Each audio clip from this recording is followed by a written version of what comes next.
Hello, and welcome to The Hinge. A long time coming. Is it? Loads of stuff's been happening, and we don't know about any of it. We're not doing anything. Here's the stuff we do know. Prince is dead still. I might cook for you. Chris Niklas, I've got his Rogue One print upstairs. I mentioned him a few times before. He's done this pretty awesome Ghost in the Shell print, which, I'll be honest, I think he did early last year, and I was like, I'll buy that, and then I just forgot to do it, and they sold out. But he's done a second printing. Oh, cool. So yeah, here's a print. It's cool. It's got delivered today, but I wasn't in, so I'll go for the post office. But Chris Niklas, you know who you are, Chris. His stuff's good. Chris with a K. Yeah. How do you feel about second printings? Because it's a hard one, honestly, because you don't want to be like, I want to deny people from having that thing on the wall, but it does depreciate the value of the things that you particularly collect or whatever. What I prefer is, and I didn't actually look into this one if there's any differences. So if you can see that Evangelion print over there, that's I think that's the first printing, and then the other one they do Rock and Jelly Bean tends to do a print, and then he'll do a variation on slight colours. So I think the other one, that might be the green one or something, and the other one's a different sky colour. But so I don't mind sofubi in a similar way. So it's like you do the mould, and the next one that comes out's different, so you never do the same thing again, because obviously it reduces the amount of pulls there are. Yeah. But I think that's the way to do it, but it's got to be noticeable enough. To make people go, but also then people buy that, and then what if later on down the line the new print comes out and it's a better colourway? I think some people do buy both of them. Especially with prints. I've seen a lot of people that I know, because sometimes they'll release a print anyway. They'll go, here's that, here's a variant, which I quite like the thing. Obviously, if you miss out, you go, actually, I've got the variants coming out, and sometimes the variants are nicer. But yeah, I'm not sure about this one as any difference, but I think they were both editions of 60, so it's not a huge amount. But still, it's interesting, because I don't know, obviously this happens to collectors quite a lot, where people will just like second printings of Pokemon cards, loads of things like that, where it just reduces the price of stuff. And it's just interesting, sort of, because obviously you do like the prints and you collect the prints.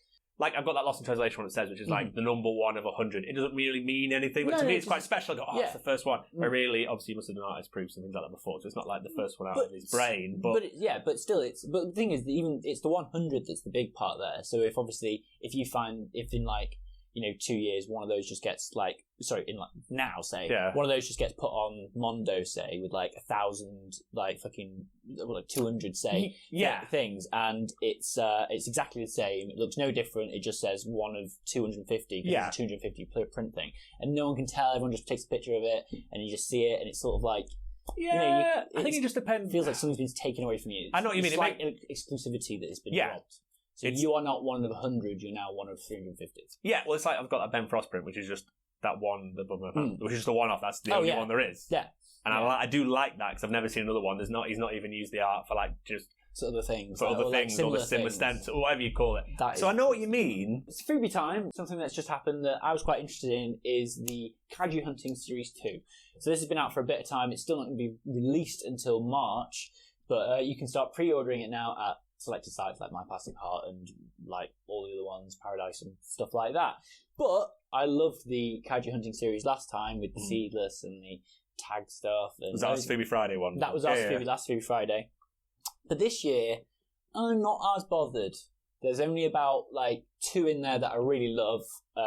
Obviously, I love all the Shoko Nakazawa stuff. Little Seedless costume lady. Yeah, Seedless costume lady. Bit weird that she sort of cut her head off a Seedless and put it on there, because it's like a hunter. Bit weird. I don't know. I say Seedless seemed quite nice. Seedless seemed very nice, but she just cut his head off, and that's just her way of doing it. It's hard. Anyway, and then there's also loads of stuff's come out from Shoko Nakazawa recently as well at Wonderfest. I like the little bat, by the way, in your Kaiju. Oh yeah, in the Kaiju Hunting. The bat. I don't know who the fuck that is, but no, that's really cool. I've got all the people who they are here. So, like I say, Shoko Nakazawa. We've got Clink by Course. Flame is by Sean. So yeah, it's there. The 10th Son by Kenny Wong. Look at that one. Who I like Kenny Wong. Have you got his... I know that name. Kenny Wong is the guy... It's not Kenny's work, whatever. No, that's... No, it is Kenny's work. And then you've got that one, which I really love, which is Kaisling Young. Sorry, say that again. Kaisling Young. Or Kaising Young. Yeah, I see that character a lot. Young. No idea. I see that character a lot, yeah. No, I like that one a lot. It's really quite a cool Godzilla kind of take on it. But yeah, I'm just not as crazy about them. They cost $18 each, which is a lot for a mystery. Yeah. But I mean, if you're a big fan of all of them, then go for it. If it was me designing these boxes, I'd put the artist names. The artist names, what? As in, what, like, this year we're going to have X, Y, and Z as the artists. I wouldn't show any pictures of what's inside it for, like, say, at least a month after we've started releasing. Oh, really? So it's because it's a proper mystery, rare. And if someone gets one, they go like, "Oh, I got this thing that's pretty cool," and then it would make it. Because to be fair, it's not that much mystery. It's like I'm getting one of them. Obviously, it probably would. Well, there are mystery ones in there. So do you know that little, what's his name? Do you know the little guy that I've got that's got a tie and he's got big eyes? Yes. Santoshi-fied red yes. Yeah. So they've got some little Santoshi-fied red yes, and that came in the Blind But series, but it wasn't actually billed. It wasn't listed. So they had ones that are like really secret ones that aren't even shown. The chases, as they call it, as they're called. But I'm not sure what they are in this one. Have a little look, see if it's worth it. Mark, Blue Ruin. Blue Ruin. I don't know. I know you've seen on the obviously all the films are colours. I've just realised. You've seen Green Room, which I've still not seen. Yeah, with Patrick Stewart and some sort of Green. We've done a slight review on this about a few months ago. Okay. So a man is living out of his mum and dad's old car. He's sort of like a homeless-looking guy with big beard and stuff, all scraggly. He's like going through the rubbish, and you find out this is in like the first couple of minutes that his mum and dad were murdered years ago. Okay. And his policeman takes him to the station and goes, "Look, I want you to be here when you find out." But the guy's coming out, he's on like a plea deal or something. Right. And you don't know how much time, obviously a fair few years have passed since his parents have died. Okay. And this guy finds out his killer's coming out of jail. The film progresses from there. Okay. And it's very good and it's very intense and it's kind of a revengey but not quite how you think it's going to play out.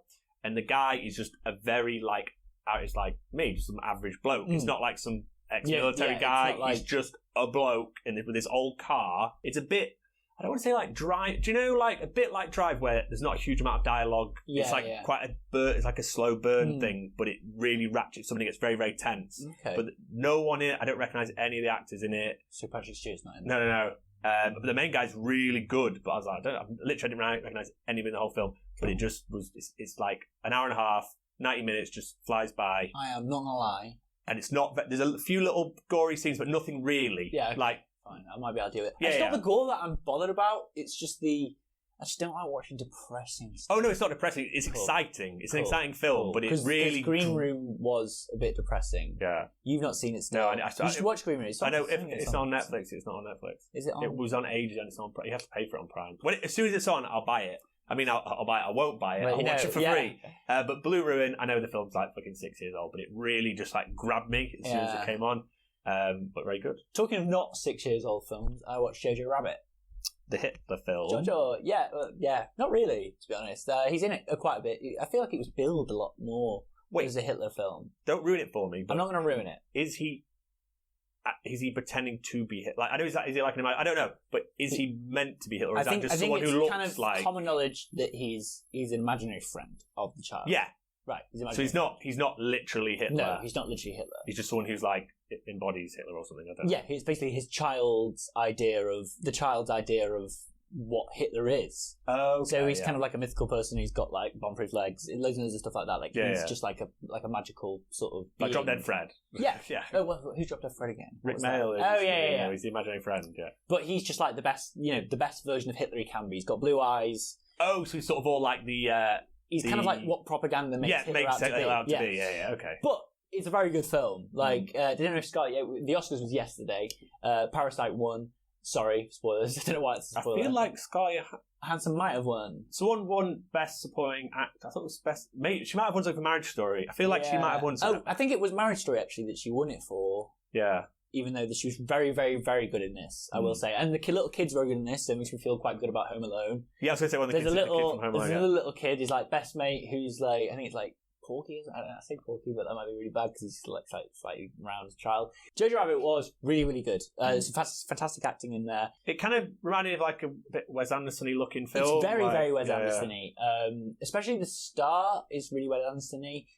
When he's at the camp, it's all like kind of cute. But I don't know, it's very good. I think Taika Waititi's very, very talented. I don't know if you've seen Hunt for the Wilder People. Yeah, I saw it for you. I was telling you to watch it. Did, yeah. It's good, isn't it? To finish off, Mark's going to show you how quickly... I'm not showing you. Mark has demanded... I'm not doing Mark has demanded to show you how quickly Mark he can transform can't do this. What was it, Megazord? This Soundwave. Yeah. Back into some sort of cassette player. Are you ready, Mark? I'm ready now. Go. I'm starting already. I don't give a shit. That goes down. Long as shit. It's long as fuck. Is this right? Stupid. Win one Oscar once again. Trottomate. Oh no! It was Laura Dern. Won Best Supporting Actress, not Scarlett Johansson. In Marriage Story. Yeah, Scarlett Johansson didn't win shit. Shit, brutal. Oh, sure, it's sensual. It's natural. But to me, it's always been magical. Thanks for watching. That only took Mark 5 or 6 minutes. Yeah, I'm not going to have to speed all through it. It was long. We're going to be back soon, and thanks for watching Stuff and Things. Stuff and Things. Enjoy the Stuff and Things, and enjoy knowing about these Stuff and Things. Goodbye. Goodbye. Have a nice one. Bye. Have a nice one. Bye. With telephones, you make the call.